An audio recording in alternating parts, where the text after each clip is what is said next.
Hello everybody, welcome to a brand new deck profile. This time I'm profiling some dinosaur ZOODIAC for you guys. So essentially my theory behind this deck was I still wanted to play dinosaurs this format regardless of if we are getting a ban list or not. And I wanted to splash dinosaurs with something that's a little bit more unique, I would say. ZOODIACs are very unique in their mechanic, in the way that they XC summon, so I've always liked the deck, even though I didn't really play when it was at full power, but I like what the deck has to offer in the current state of the archetype. Obviously not having things like Broad Ball and Trident do help the power of the deck, but the deck is still able to make some pretty nice plays, and this little monkey here is quite surprisingly good. I mean, I really like this card. I think it pairs pretty nicely with things like dinosaurs because it's a pretty aggressive card. And I like what the ZOODIACs have to offer to dinosaurs, which is sort of like a pretty good defensive archetype with the tools that we currently have in the forms of Hammerkong, Chakanine.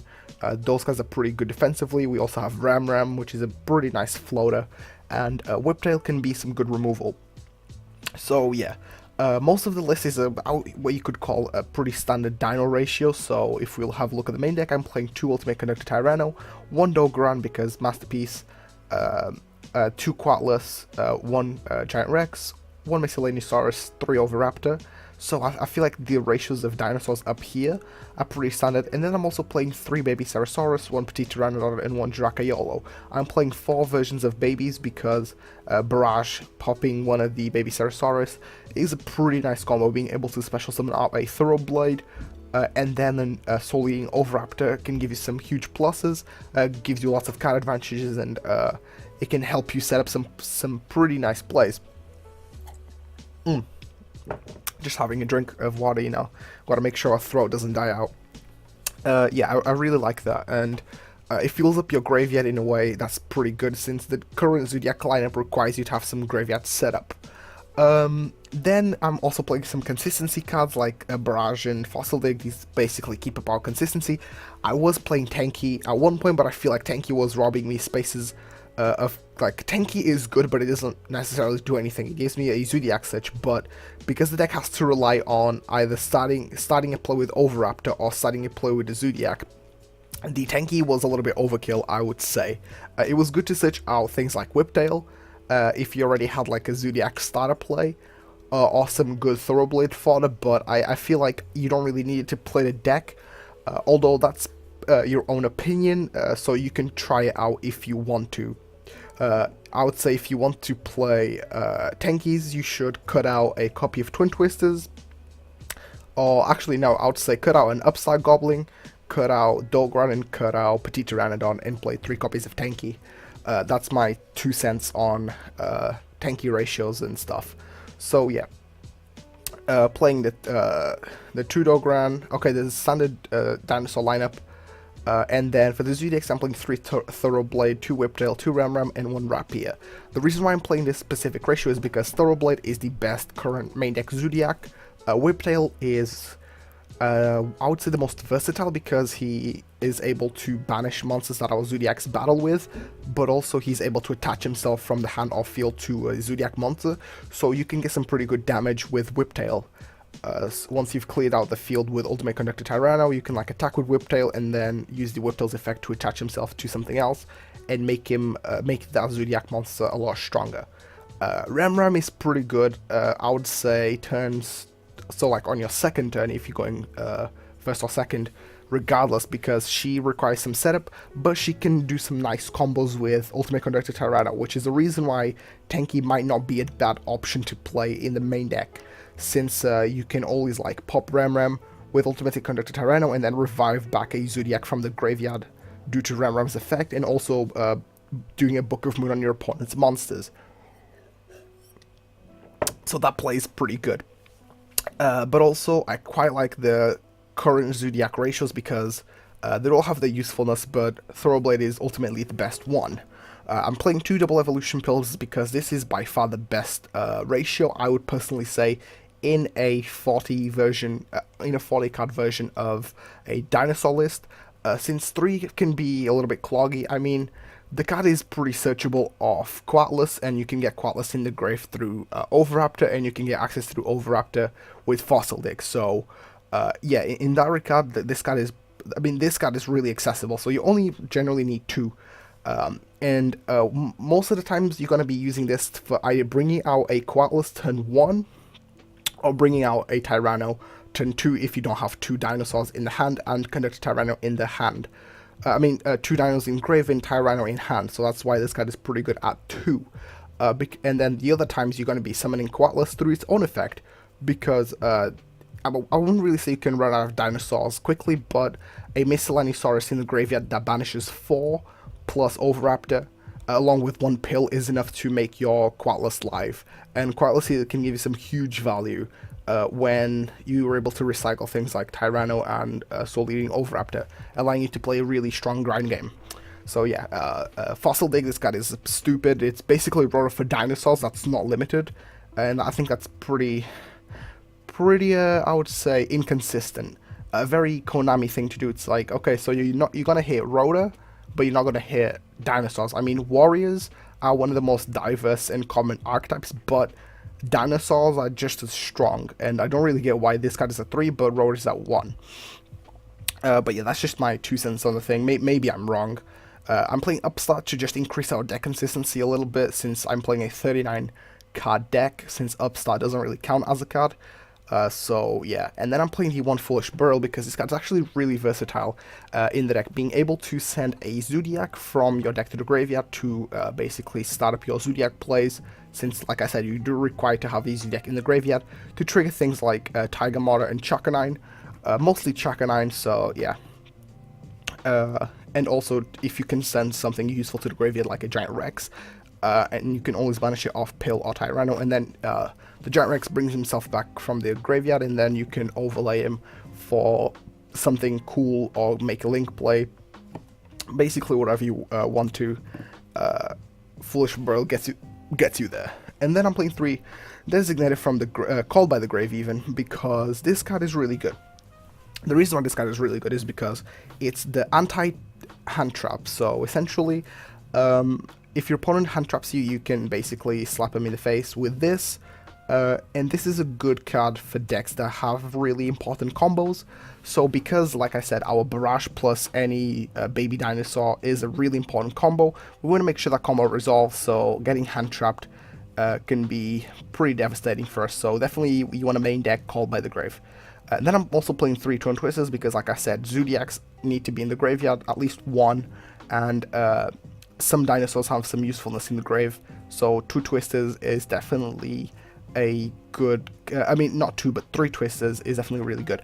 Also being able to pop 2 spells is also really good.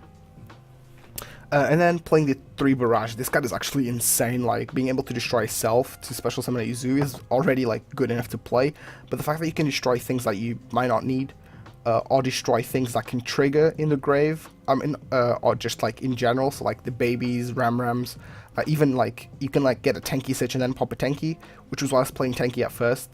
That's a lot of Tenkis. But yeah, ZOODIAC Barrage is just amazing in this deck. And then I'm also playing the 1 ZOODIAC combo, which allows me to play a fairly minimalistic lineup of ZOODIAC, since I'm only playing 2 of each but 1 Hammerkong, since I can always just ZOODIAC combo them back into the extra deck and then draw free cards, so I really like that. So for the extra deck, the extra deck is pretty much like what you want to play. Like I said, play at least 1 of each ZOODIAC, and Hammerkong is good sometimes, but not all the times, but it's okay. And then you pretty much just have space to play whatever you want. So I decided to play a mini rank 4 toolbox, just things that I think I want. Like, for example, if my opponent has a really strong attack monster, Dark Rebellion can be pretty good. Also playing that alternate artwork, because it just looks pretty cool. Lagia is good going first, just being an Omni Negate can be pretty devastating if you time it properly. Castell is some good removal, and Dweller is a pretty good floodgate against graveyard reliant decks. 60 card Dino, Zombie, Light Swan, Zombie, Grass, Infernoid. Yeah, this card basically is an auto win. It's like the Vanity Scene for those types of decks, and those types of decks are actually pretty popular. You'll be surprised the amount of people playing them at events. So this card is a pretty strong card. And I'm also playing Trishula. I mean, you can play Trishula or you can not play Trishula. It's really up to you if you want to play it, but I'm just playing it because I think it's a pretty nice meme. And trishing your opponent can be pretty devastating sometimes, you know, like ripping a card out of their hand and banishing a monster on the field that doesn't target is pretty good. For the Link lineup, I'm playing 1 Cerberus, 1 Phoenix, and 1 Decode. Pretty, I would say, like, generic links make the deck good enough. But again, like I said, feel free to play whatever you want. You can even play Mrs. Radiant to give your Zodiacs a little bit of extra attack, but I don't think it's necessary to do so. So yeah, just play what you want, really, as long as you're playing like a decent Zodiac lineup.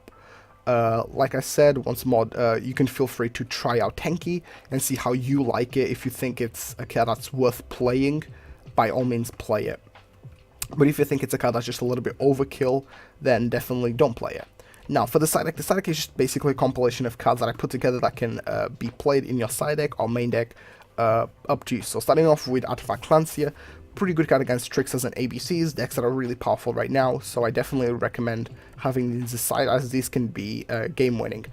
Trap Eater is pretty good against Floodgates. Pretty much in any deck that uses Floodgates, like Altergeist and True Dracos, Trap Eater can be a punch in the face if you bring this out and they're not expecting it. So and it's also a free level 4 that you can use for a plethora of things. Skullmeister is really good against graveyard decks, you know, stopping things like Snow, or at least like trying to trigger Snow twice so they have to banish 14 instead of 7, because like Snow can chain to itself, which is pretty busted. But yeah, Skullmeister can be pretty good. Also, it's also really good against Diabolos and Infernoids. So it's a solid hand trap, and it can also act as pill fodder. Rem, you know, you can play more copies of Rem. Effect Veiler is a solid hand trap going first. The way I personally side a deck is I side it in things like Baguska and a few hand traps, just to make the deck a little bit more defensive, so I can stop my plays. Like I said, Mrs. Radiant is an option that you can play in the extra deck along with Underclock Taker. Underclock Taker is pretty generic and it has a decent effect, but I feel like you get more value off Try My Phoenix and Try My Cerberus, because being able to actually pop cards on your opponent's side of the field can be a huge plus. But it does not have the link arrows pointing down, so it kind of makes the cards a little bit worse. Board wipes like Dark Hole are always a plus, especially when you have things like the Baby Ceratosaurus, but that play can be pretty predictable, and if your opponent knows how to play around it, you might not be in the most optimal spot. And then like you can play like power spells like Soul Charge, Monster Reborn, if you want to. I mean, it's okay, I don't think the deck really needs it, and I wouldn't really go out of my way to fit these in the main deck, but maybe side deck if you're trying to play that long grand game. Evenly Match is pretty solid because we are going second, although this puts your opponent, like, it takes away a lot of resources from your opponent, but I would say this sort of counteracts your main strategy, which is like kill your opponent with big dinos. Dimensional Barrier, a pretty good solid card to side. This is really good against decks that only utilize one type of mechanic, you know, like fusion onlys or synchro decks or pendulum decks even. Dimensional Barrier can be really, really good. And Red Reboot, if your opponent is playing a trap heavy deck, or you want to basically OTK them on the spot, and you know they might have a potential like really powerful trap card, Red Reboot might be your best friend. For the low cost of 1,000 life points, you basically make sure that they can't use any traps. So yeah, solid card. And then also Solemns, play Solemns if you want going first as like in your side deck, but these guys have always been good going first. Yeah, so going first, you could probably side out like a bunch of the Zoodiacs and play things like hand traps and floodgates and trap cards. Going second, obviously the Zoodiacs just add a lot of value. So yeah, the list is pretty flexible, I would say, since you're playing two separate decks that have one unifying card, which is Double Evolution Pill, but those two decks can sometimes complement each other. Like I said, Zoodiac Barrage plus a baby just gives you so much advantage, it's actually insane. So yeah, I hope you guys did enjoy this video. If you did, don't forget to leave a like, comment, and subscribe for more spicy picante decks. And until then, I'll see you guys in the next one.